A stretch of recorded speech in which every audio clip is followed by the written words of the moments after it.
Hello mga kagaspel, maayong buntag, maayong udto, maayong hapon, maayong gabi, maayong adlaw, o unsang orasa ka man nga nagtan-aw karon ni ining atoa nga chat. Kumusta naman ka? Kumusta naman mo nga nagtan-aw karon? May prayer nga naa kamo sa kapiskay sa panglawas ug halayo sa mga balatian. Now, ang atong paghisgutan karon, maghisgot kita ni ini ginatawag growing in our adversity. Timing kaayo sa ato ang sitwasyon karon ng mga panahon na nga nakasinati kita ni ini nga COVID-19 or ni ini nga pandemic nga daghan kanato ang naapektuhan. Tingaling uban kanato nawad ang trabaho, ang uban is skeletal ang trabaho o kaya gibawasan ang sweldo nga diin dako og nahatag nga apekto sa pamilya. Tingali pod uban kanato nakapangutana kung nganong gi-allow man sa Ginoo nga magkaroon ng pandemic ang tibuok kalibutan apil na ang Pilipinas. Now, growing or spiritual growth in adversity depends on two factors. Adunay duha ka factor aron kita motubo diha sa ato ang mga adversity. Una is to get our attention.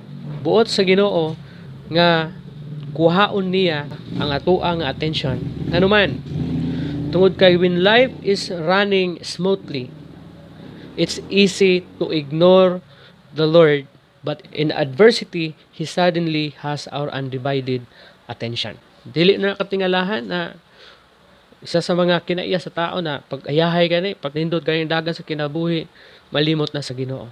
Pagtuon niya nga nahimong nindot ang dagan sa kinabuhi is tungod sa iyang kaugalingon na pagpaningkamot, tungod sa iyang paninguha niini.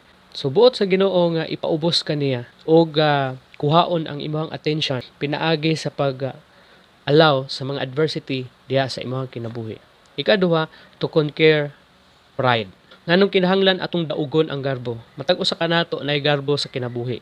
Og kasagaran ang garbo nato maoy makahimo kanato na proud sa ato ang kaugalingon, proud sa ato na mga pinaningkamutan nga murabag nalimot na ta sa Ginoo nga naa diay say kalabutan kung nganong nahimo kang successful sa imong kinabuhi. Now, if we are doing well, we might be tempted to look down on those who are struggling. Isa sa mga kinaiya sa tao paghayahay gani, pag munindot kani ang dagan sa kinabuhi, mutaas ang tan-aw niya sa iyang kaugalingon, niya muubos ang iyang tan-aw sa uban ng mga tao. That's why kinahanglan nga tugutan sa Ginoo ang adversity diha sa imong kinabuhi aron mapaubos ka. Si Apostol Pablo naghatag siya og usa ka madasigon og anindot na mga insights na makita dira sa 2 Corinthians 12:7-10. Ako alang summarize, thorn in the flesh to keep him from exalting himself. Mao nang mas maayo daw nga pagasakiton ka diha sa unod aron nga ang Ginoo mao'y mapataas diha sa imong kinabuhi.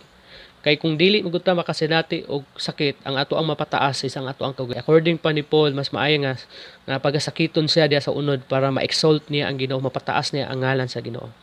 Now, God allows humbling pain because He knows that pride prevents us from being used by Him. Buot sa Ginoo nga ipaubos kita pinaagi sa sakit na mga adversity.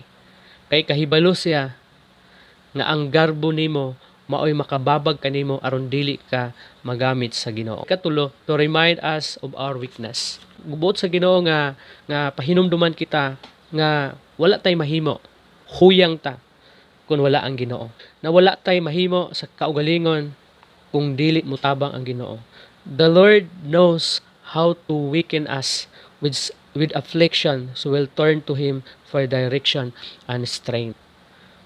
So every time na medyo mahimo kang garboso sa imuha ganing mga achievements sa kinabuhi, tay-ugon ka sa Ginoo. Pinaagi sa mga kasakit sa kinabuhi aron ikaw mobalik sa Ginoo og muagi sa direction na diin makahatag kanimo og kalig-on. Another one is to increase our hatred of sin. Kay pag nindot naman gud ang dagan sa atong kinabuhi, kasagaran sa mga dili tanan noon, pero kasagaran pag naay kwarta na gani ang tao, mas dali siya nga matintal diha sa pagpakasala. The suffering that comes with disobedience reminds us of the awful impact of sin. Mao nang kinahanglan sakiton kita sa Ginoo to remind us may tungod sa impact sa sala, may tungod sa kabayaran sa sala. Mao nang pag medyo nakita sa Ginoo nga murag grabe naman kay kakadautan, mao nang tagaan kag adversity sa Ginoo. Mao nang uban masakit tungod sa iyang bisyo niya. Kaya aron lang gyud mahinumdum siya nga tanan nga iyahang pag-antos nga nagian is bunga sa iyahang paglunang sa sala. Now God sometimes disciplines us with adversity, so we will learn to hate sin and practice righteousness. Mao nang di gyud balikayan na disiplinahon ka sa Ginoo kay aron makakat-on ka sa salikway sa sala, pagkasilag sa sala, pagbiya sa sala ug magkinabuhi nga matarong diha sa Ginoo. Ug katapusan to demonstrate his faithfulness. Abot pasabot ba nga wala ka mo abot anak nga kahimtang sa kinabuhi. Wala ka mo angat sa kinabuhi kun dili tungod sa tabang sa Ginoo. Dili ka mahimong ingon ni anak ka successful na tao without sa tabang sa Ginoo. Na only in our greatest need will we understand how dependable and trustworthy the Lord is. Manang sulayon ka sa Ginoo kay aron mahibalo ka nga ug masabtan nimo ang pagdepende sa Ginoo ug ang pagsalig sa Ginoo mao lamang ang pinaka maayo nga nahitabo sa imong kinabuhi. That's why pain and hardships drive us to seek Him for help. Ang sakit, ang mga kalisod sa kinabuhi mao kini ang mutulak kanato aron magpakitabang kita sa Ginoo.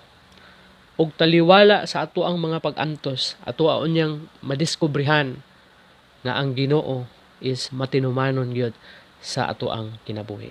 Kana lang og salamat. Tiwason nato ang part 2 niini next time. Dalaygon ang Ginoo. Salamat sa pagtan-aw.